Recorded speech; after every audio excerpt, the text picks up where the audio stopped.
Hi guys, blue Whisper drama next episode చూసేద్దాం. మర్చిపోకుండా like చేసేయండి. నా ఛానల్ని ఫస్ట్ టైం చూస్తుంటే సబ్స్క్రైబ్ చేసుకోండి.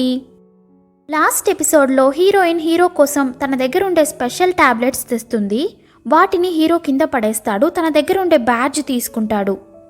హీరోయిన్ చేతి మీద పెద్ద గాయమే ఉంటుంది. తనకి కోపం వచ్చి ఎందుకు ఇలా చేస్తున్నావని అడుగుతుంది. హీరో ఆ బ్యాడ్జ్ చూపిస్తాడు. తనకి ఏం జరిగిందో అర్థమైపోతుంది. యంగ్ మాస్టర్ నా గురించి నీతో తప్పుగా చెప్పినట్టున్నాడు.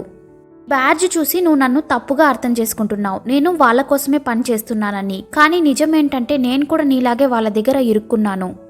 ఆ గోల్డెన్ యారో తీసేటప్పుడు నా చేతికి దెబ్బ తగిలింది. కానీ నేను నాకు ట్రీట్మెంట్ కూడా చేసుకోకుండా నీకోసం మెడిసిన్ తెచ్చాను. ఇంత చేసినా కూడా నువ్వు నాకు బాగానే మర్యాద ఇచ్చావని హీరోయిన్ ఫీల్ అవుతూ వెళ్ళిపోతుంటే హీరో కూడా ఫీల్ అవుతూ చూస్తూ ఉంటాడు. యంగ్ మాస్టర్ హీరోయిన్ కోసం బయట వెయిట్ చేస్తూ ఉంటాడు. హీరోయిన్ రాగానే స్పీచ్ చాలా బాగుంది, ఒక్క సెకండ్ నేనే ఫీల్ అయ్యానంటే నువ్వెంత బాగా యాక్టింగ్ చేసావో చూడు అంటాడు. చిన్నప్పుడు హీరోయిన్ యంగ్ మాస్టర్ని పైనుంచి కిందికి తోసేసి ఉంటుంది. అది తలుచుకొని ఎప్పుడు నువ్వు ఎలా మాట్లాడతావో ఎలా బిహేవ్ చేస్తావో నాకు బాగా తెలుసు అంటాడు. నువ్వు చిన్నప్పుడు జరిగిన దానికి నా మీద పగ తీర్చుకుంటున్నావా అని అడుగుతుంది. నువ్వేమైనా అనుకో, ఆ మెర్మైడ్ని నేనే దారిలోకి తెస్తాను అంటాడు. హీరోయిన్ యంగ్ మాస్టర్ ఇద్దరు చిన్నప్పుడు ఎంత మంచి ఫ్రెండ్స్గా ఉన్నారో తలుచుకుంటూ ఉంటుంది. ఇక్కడ హీరో హీరోయిన్ గురించే తలుచుకుంటూ ఉంటాడు. స్టార్టింగ్ నుంచే హీరోయిన్ హీరోకి హెల్ప్ చేస్తుంది కదా, అదంతా తలుచుకొని హీరో ఆ టాబ్లెట్స్ వేసుకుంటాడు. ఆ టాబ్లెట్స్ వేసుకోగానే హీరోకి కొత్తగా ఏదో పవర్స్ వచ్చినట్టు అనిపిస్తుంది. సడన్గా ఆ కేవ్ మొత్తం రెడ్గా అయిపోవడంతో హీరో ఒకలాగా అవుతూ ఉంటాడు. యంగ్ మాస్టరే కావాలనే ఇదంతా చేస్తూ ఉంటాడు. ఆ కేవ్ హీట్ అయ్యేలా చేసి హీరోకి ఇబ్బంది కలిగిస్తూ ఉంటాడు. వీళ్ళు మాట్లాడుకునేదంతా లూలు వినేస్తుంది. హీరోయిన్ దగ్గరికి వెళ్ళి చెప్తుంది, మీరు ఎలానో మెర్మైడ్ని కాపాడి తీసుకెళ్తారని వాళ్ళకు బాగా తెలుసు. అలా కాపాడి తీసుకెళ్లేటప్పుడు మిమ్మల్ని అరెస్ట్ చేయాలని అనుకుంటున్నారు. అదే వాళ్ళ ప్లాన్ అని చెప్తుంది. హీరోయిన్ చెప్తుంది, ఇది నాకు దొరికిన మంచి అవకాశం. ఇలా చేస్తే హీరో నన్ను నమ్ముతాడు. మీరు వాళ్ళని డైవర్ట్ చేయండి, నేను అతన్ని కాపాడి తీసుకెళ్తాను అంటుంది. జిన్ అక్కడికొస్తాడు. లూలోని ఉప్పు మూట ఎక్కించుకొని తనని ఒక క్లాత్తో మొత్తం కవర్ చేసి తీసుకెళ్తూ ఉంటాడు. ఇక్కడ హీరోయిన్ హీరోని రమ్మని పిలుస్తుంది. వాడు రానంటాడు. తను బలవంతంగా వాళ్ళ ఇంటికి తీసుకెళ్తుంది. వీళ్ళు అనుకున్నట్టే యంగ్ మాస్టర్ వాళ్ళ సెక్యూరిటీ గార్డ్స్ అందరూ లూలు వాళ్ళని చుట్టుముడతారు. మాస్టర్, మీరు మెర్మైడ్ని రహస్యంగా తీసుకెళ్తున్నందుకు మిమ్మల్ని అరెస్ట్ చేస్తున్నామంటారు. మెర్మైడా, ఎక్కడ్రా అని లూలు కిందికి దిగుతుంది. గార్డ్స్ అందరూ నువ్వా అని షాక్లో చూస్తూ ఉంటారు. హీరోయిన్ హీరోని ఇంటికి తీసుకొని వస్తుంది. మనల్ని వెతుక్కుంటూ మనుషులు ఎప్పుడైనా రావచ్చు. నువ్వు ఇంకా కంప్లీట్గా కోలుకోలేదు. గొడవ పడ్డానికి బయటికి రావద్దని చెప్తుండగానే యంగ్ మాస్టర్ వాళ్ళు అక్కడికి వచ్చేస్తారు. హీరోయిన్ వెళుతుంటే హీరో హీరోయిన్ని మెల్లిగా జియోన్ అని పిలుస్తాడు. తను ఒక సెకండ్ ఆగి వెనక్కి తిరిగి చూస్తే ఆపద అంటాడు. నేను చూసుకుంటానని చెప్పి తను బయటికి వెళ్తుంది. యంగ్ మాస్టర్ హీరోయిన్తో, జియోన్, మెర్మైడ్ కనిపించడం లేదు, ఖచ్చితంగా మీ ఇంట్లోనే ఉంటాడని వాడి మనుషుల్ని పంపిస్తాడు. తాను ధైర్యం ఉంటే నన్ను దాటుకొని వెళ్ళండి అంటుంది.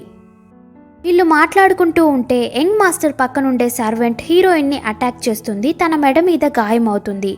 అది చూసి యంగ్ మాస్టర్ ఆ అమ్మాయి మీద కోప్పడతాడు. లూలు అక్కడికొచ్చి ఏం చేస్తున్నారా అని గట్టిగా అరుస్తుంది. అప్పుడు అక్కడికి వ్యాలీ మాస్టర్ సర్వెంట్ వచ్చి ఇక్కడ ఏం జరుగుతోందని అడుగుతుంది. యంగ్ మాస్టర్ జరిగిందంతా చెప్తాడు. అప్పుడు హీరోయిన్ ఇంకేదీ దాచాల్సిన అవసరం లేదని వ్యాలీ మాస్టర్ సర్వెంట్ దగ్గరికి వచ్చి మాట్లాడుతుంది. యంగ్ మాస్టర్ మెర్మైడ్ని చంపాలనుకున్నారు. నేను కాపాడి ఇక్కడికి తీసుకొచ్చాను. అంతేకాదు, మెర్మైడ్ ఇప్పుడు మాట్లాడడం స్టార్ట్ చేశాడు. ఇది వినగానే ఆమెకు చాలా సంతోషం అవుతుంది. ఈ విషయం గురించి మనం ఇక్కడ మాట్లాడకూడదని చెప్పి అందరూ కలిసి వ్యాలీ మాస్టర్ని కలవడానికి వెళ్తారు. యంగ్ మాస్టర్ మెర్మైడ్ని చంపాలనుకున్నందుకు సారీ అడుగుతాడు. హీరోయిన్ తన ఫస్ట్ టాస్క్ కంప్లీట్ చేసినందుకు రివార్డ్ అడుగుతుంది. అక్కడుండే ఒక పెద్దాయన మెర్మైడ్ మాట్లాడుతున్నాడని కళ్ళతో చూడకుండా నమ్మలేము అంటాడు. వ్యాలీ మాస్టర్ కూడా ఆయన చెప్పేది కరెక్టే, నువ్వు నిరూపించుకో, అప్పుడు నమ్ముతాము అంటాడు.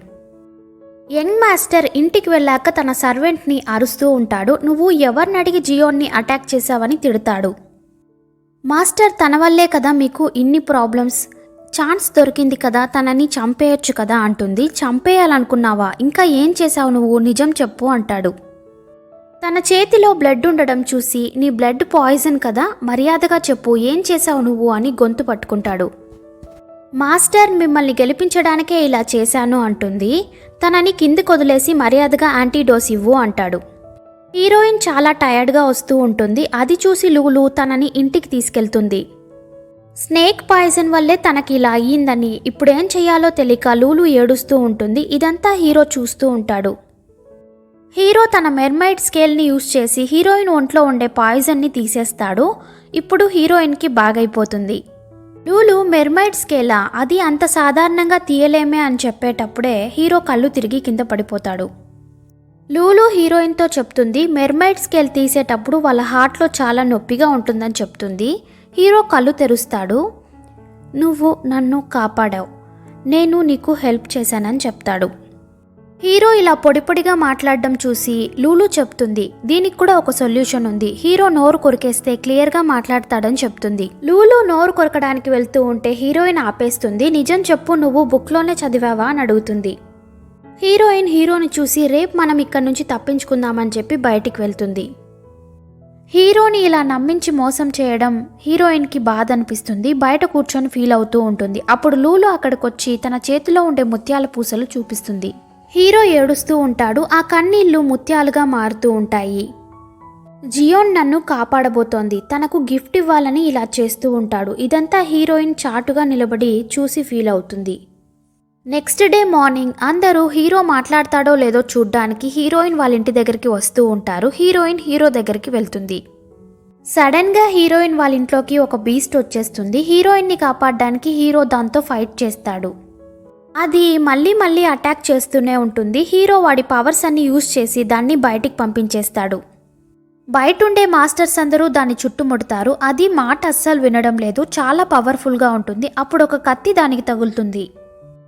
అందరూ ఎవరు వేశారని చూస్తూ ఉంటే కొత్తగా ఒకరు ఎంట్రీ ఇస్తారు. ఈమె పేరు స్నో మాస్టర్.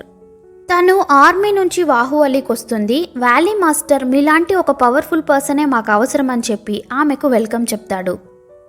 హీరోయిన్ అక్కడికి వచ్చి ఇంత సేఫ్టీ ప్లేస్లోకి ఆ బీస్ట్ ఎలా వచ్చిందని అడుగుతూ ఉంటుంది. వెంటనే యంగ్ మాస్టర్ నువ్వు దాన్నొక కారణంగా చూపించి మెర్మైడ్ని మాట్లాడించాలనే టాస్క్ నుంచి తప్పించుకోవాలనుకోవద్దు అంటాడు. ఇదంతా హీరో వింటూ ఉంటాడు. వ్యాలీ మాస్టర్ కూడా దాని గురించి వదిలేయి, ఫస్ట్ నువ్వు నీ టాస్క్ కంప్లీట్ చేయి అంటాడు. హీరోయిన్ వేరే దారి లేక హీరో దగ్గరికి వెళ్తుంది. తను దగ్గరికి వెళ్తూ ఉంటే హీరో వెనక్కి వెళ్ళిపోతూ ఉంటాడు. హీరో అలా చేయడం హీరోయిన్కి చాలా బాధ అనిపిస్తుంది. అది చూసి మాస్టర్స్ అందరూ మెర్మైడ్ ఇంకా మాట్లాడలేదనుకొని హీరోని కేవ్లోనే వేస్తారు. హీరోయిన్ ఇప్పుడు సభలో ఉంటుంది. అక్కడుండే ఒక పెద్ద ఆయన తన మెథడ్ ఎఫెక్టివ్గా లేదు, తన బ్యాడ్జ్ సరెండర్ చేయమని చెప్పండి అంటాడు. వెంటనే హీరోయిన్ నన్ను ఫ్యాడీ ఈ కాంపిటీషన్లో పార్టిసిపేట్ చేయమని చెప్పారు, ఆమె మాటకే ఎదురు చెప్తారా అని అడుగుతుంది. నాకు వెనకడుగు వేయడంలో ఏ బాధ లేదు మాస్టర్, కానీ యంగ్ మాస్టర్ పోటీయే లేకుండా విన్ అయితే బాగుంటుందా చెప్పండి అని మాస్టర్నే లాక్ చేసేటట్టు మాట్లాడుతుంది. వ్యాలీ మాస్టర్ నువ్వు ఈ కాంపిటీషన్లో కంటిన్యూ చేయడం వల్ల నాకే అబ్జెక్షను లేదు అంటాడు. స్నో మాస్టర్ని ఇన్ఛార్జ్గా వేస్తాడు. హీరోని కలవడానికి వస్తుంది. స్నో మాస్టర్ కలవనివ్వకుండా పంపించేస్తుంది. అప్పుడు అక్కడికి లూ అనే ఒక అతను స్నో మాస్టర్ని కలవడానికి వస్తాడు. నీకెన్నిసార్లు చెప్పాను ఇక్కడికి రావద్దని అరుస్తూ ఉంటే హీరోయిన్ వాళ్ళు వినేస్తారు. హీరోయిన్ని చూసి వాళ్ళు అక్కడి నుంచి వెళ్ళిపోతారు. హీరోయిన్ వాళ్ళు లూ వాళ్ళ ఇంటి బయట వెయిట్ చేస్తూ ఉంటారు. స్నో మాస్టర్కి ఏదైనా వీక్నెస్ ఉండొచ్చు అని హీరోయిన్ చెప్తుంది. అందుకు లూలు చెప్తుంది ఛాన్సే లేదు, చిన్నప్పటి నుంచే ఆవిడ చాలా పవర్ఫుల్, అందుకే ఆర్మీలో కూడా చేరారు, రూల్సే ఆవిడకన్నీ, ఎలాంటి వీక్నెస్ ఉండదని చెప్తుంది. లూ ఇంట్లో నుంచి బయటికి వెళ్ళడం చూసి అతన్ని ఫాలో చేస్తూ వెళ్తారు. లూ విస్పర్ అనే చెట్టు దగ్గర వెయిట్ చేస్తూ ఉంటాడు. హీరోయిన్ వాళ్ళు దాక్కొని చూస్తూ ఉంటారు. అక్కడికి స్నో మాస్టర్ వస్తుంది. నన్నెందుకు ఇక్కడికి రమ్మన్నావు, ఇలా మనం నైట్లో మీట్ అవ్వడం ఇల్లీగల్ అని చెప్తుంది. ఈరోజు ఏంటో గుర్తుందా అని అడుగుతాడు. 3 ఏళ్ల క్రితం ఇదే రోజు ఈ చెట్టు కిందే మనం కలిశామని చెప్తాడు. వాడి పవర్స్ యూజ్ చేసి ఆ చెట్టు మొత్తం గ్లో అయ్యేలా చేస్తాడు. తనని హక్ చేసుకొని కిస్ చేస్తాడు. ఇదంతా హీరోయిన్ వాళ్ళు చూసేస్తారు. ఇంటికి వెళ్ళాక లూలు హీరోయిన్ని అడుగుతుంది. ఎందుకని స్నో మాస్టర్ లూని కొరికారని అడుగుతుంది. అది కొరకడం కాదు, అదంతా లవ్, ఫీల్ అవ్వాలి అంటుంది. Next day morning heroine snow master వాళ్ళని కలిసి మాట్లాడుతుంది. రాత్రి విస్పర్ చెట్టు దగ్గర మిమ్మల్ని ఇద్దరిని చూశానని చెప్తుంది. వాళ్ళిద్దరూ షాక్ అవుతారు. భయపడకండి, నేను మిమ్మల్ని ఇరికించాలనుకోలేదు. అలా అనుకుంటే నేరుగా వ్యాలీ మాస్టర్ దగ్గరికి వెళ్ళేదాన్ని. నేను మీతో ఫ్రెండ్ అవుదామని అనుకుంటున్నాను అంటుంది. స్నో మాస్టర్ నన్ను బ్లాక్మెయిల్ చేసేవాళ్ళంటే నాకు అస్సలు నచ్చదు అని హీరోయిన్ని అటాక్ చేస్తుంది. హీరోయిన్ ఆమె పవర్స్ని తట్టుకోలేకపోతుంది. అక్కడి నుంచి నేరుగా కేవ్లోకి హీరోని కాపాడడానికి వెళ్తుంది. స్నో మాస్టర్ లూ ఇద్దరు హీరోయిన్ని వెళ్ళనివ్వకుండా అడ్డుపడతారు. స్నో మాస్టర్ అటాక్ చేయబోతుంటే హీరో కాపాడతాడు. హీరోయిన్ జోలికి రావద్దండి అంటాడు. మెర్మైడ్ మాట్లాడుతున్నాడని స్నో మాస్టర్ లూ ఇద్దరు షాక్లో చూస్తూ ఉంటారు. లూలు పరిగెత్తుకుంటూ వచ్చి మనమందరం బాగా ఇరుక్కుపోయాం, యంగ్ మాస్టర్ ఇక్కడికే వస్తున్నారని చెప్తుంది. స్నో మాస్టర్ చెప్తుంది, ఏం పర్వాలేదు, మీ ముగ్గురి కథ చూసేసి నేను ఇక్కడి నుంచి తప్పించుకొని వెళ్ళిపోతాను అంటుంది. స్నో మాస్టర్ హీరోని అటాక్ చేయగానే హీరోయిన్ కాపాడి పైకి లేపుతుంది. హీరోయిన్ కూడా పైకి వెళ్ళి హీరోని కిస్ చేయడంతో అందరూ అలానే చూస్తూ ఉంటారు. ఇద్దరు గాల్లో కిస్ చేసుకుంటూ ఉంటారు. హీరోకి అసలేం అర్థం కాదు, షాక్లో చూస్తూ ఉంటాడు. కిందకి రాగానే హీరోయిన్, నేను మెర్మైడ్ లవ్ చేసుకుంటున్నామని చెప్తుంది. మీ లవ్ గురించి ఎవరితోనూ చెప్పను, మా లవ్ గురించి ఎవరికి చెప్పకండి అంటుంది. యంగ్ మాస్టర్ అక్కడికి వస్తాడు. ఎవరిని లోపలికి రావద్దండని చెప్పి మీరెందుకు వచ్చారని అడుగుతాడు. స్నో మాస్టర్ చెప్తుంది, మెర్మైడ్ మాట్లాడాడని చెప్పారు, అందుకే కన్ఫర్మ్ చేసుకోవడానికి వచ్చాను అంటుంది. మాస్టర్ మీకు క్యూరియాసిటీ ఉండాల్సిందే, అందుకోసం మరి ఇలానా, కేవ్లోకి రాకూడదని బ్యాన్ చేశారు కదా అంటాడు. వాళ్ళందరూ వెళ్ళాక స్నో మాస్టర్ హీరోయిన్ని అడుగుతుంది, నేనెందుకు నీతో ఫ్రెండ్షిప్ చేయాలి అని. హీరోయిన్, మీ మెడ మీద ఉండే సింబల్ గురించి చెప్పండి అంటుంది. అది మాస్టర్స్ అందరికీ ఉండే సింబలే, వ్యాలీలోకి రావడానికి అందరికీ ఆ సింబల్ ఉండాలని చెప్తుంది. హీరోయిన్ నవ్వి, దాని గురించి నేను మీకు చెప్తానని ఒక చోటుకి తీసుకెళ్తుంది. ఎవరికీ తెలియని మాస్టర్ హిడెన్ ప్లేస్కి వాళ్ళందరినీ పిలుచుకొని వస్తుంది. ప్లాన్తోనే మాస్టర్ ఈ ప్లేస్ని సీక్రెట్గా పెట్టాడు. ఆయన్ని ఎవరైతే ఎదిరిస్తారో వాళ్ళందరినీ ఫ్రీజ్ చేసి ఇక్కడే పూడ్చేస్తాడని చెప్తుంది. హీరోయిన్ చిన్నపిల్లగా ఉన్నప్పుడు వ్యాలీ మాస్టర్ తన కళ్ళ ముందరే ఒక అతన్ని ఫ్రీజ్ చేసి చంపేసినట్టు గుర్తు చేసుకుంటుంది. స్నో మాస్టర్ నమ్మనే నమ్మదు. స్పిరిచువల్ మాస్టర్స్ ఎప్పుడైనా విలేజ్ వదిలి వెళ్ళాలనుకుంటే మనం ఈ సింబల్ని చెరిపేసి వెళ్ళొచ్చు అంటుంది. హీరోయిన్, సరే అయితే ట్రై చేసి చూడండి అంటుంది. స్నో మాస్టర్ ఆ సింబల్ని చెరిపేయడానికి ట్రై చేస్తుంది, కానీ తన వల్ల అస్సలు కాదు, తన చేతులు ఫ్రీజ్ అయిపోతూ ఉంటాయి. హీరోయిన్ చెప్తుంది, నేను చెప్పాను కదా ఆ సింబల్ పోదని, ఒకప్పుడు ఈ బాహుబలి స్వర్గంలా ఉండేది. ఎప్పుడైతే వ్యాలీ మాస్టర్ చేతికొచ్చిందో మనల్ని బానిసలుగా చేసుకున్నాడు. నాకు ఇక్కడ ఉండడం ఇష్టం లేదు, నేను ఇక్కడి నుంచి తప్పించుకొని వెళ్ళిపోవాలనుకుంటున్నాను. మీకు అలాగే ఉంటే నాకు హెల్ప్ చేయండి అంటుంది. నిజమే, కానీ నీకు మెర్మైడ్కి ఉన్న లవ్ నిజమని నాకు అనిపించడం లేదు. ఇదంతా ఫేక్ అని తెలిస్తే నేను నిన్ను ఊరికే వదలను అంటుంది. తనకి వార్నింగ్ ఇచ్చేసి అక్కడి నుంచి వెళ్తుంది. హీరో జరిగిందే తలుచుకుంటూ ఉంటాడు. హీరోయిన్ హీరో దగ్గరికి వెళ్తుంది. నేను అలా చేసుండకూడదు, సారీ అని చెప్తుంది. హీరోయిన్ హీరో దగ్గరకు వస్తుంది. కొంచెం బ్యాడ్ స్మెల్ వస్తూ ఉంటుంది. హీరో ఫిష్ కదా, ఆ స్మెల్ వస్తూ ఉంటుంది. హీరోని ఇలానే మాటల్లో పెట్టి స్నానం చేయించాలి అనుకుంటుంది. నేను నీ ఫ్రెండ్ని కదా, నీ మంచి కోసమే ఆలోచిస్తాను అంటుంది. హీరోని ఆ గుహలో ఒక చోటికి తీసుకెళ్లి అక్కడ డ్రాప్ బై డ్రాప్ వాటర్ వస్తూ ఉంటాయి. ఆ వాటర్తో హీరోని తుడుస్తూ ఉంటుంది. ఏంటలా చూస్తున్నావు, ఇవి కూడా నీళ్లే కదా అంటుంది. తుడుస్తూనే ఉంటుంది. సోప్ లోపలికి పడిపోవడంతో లోపలికి చేయి దూర్చి ఆ సోప్ తీయబోతుంటే హీరోయిన్ని తోసేస్తాడు. హీరోయిన్ ఎగురుకుంటూ వెళ్లి దూరంగా పడుతుంది. నెక్స్ట్ ఏం జరుగుతుందో ఇంకో ఎపిసోడ్లో చూద్దాం. ఈ వీడియోని లైక్ చేసి కామెంట్స్ పెట్టండి. టాటా బాయ్.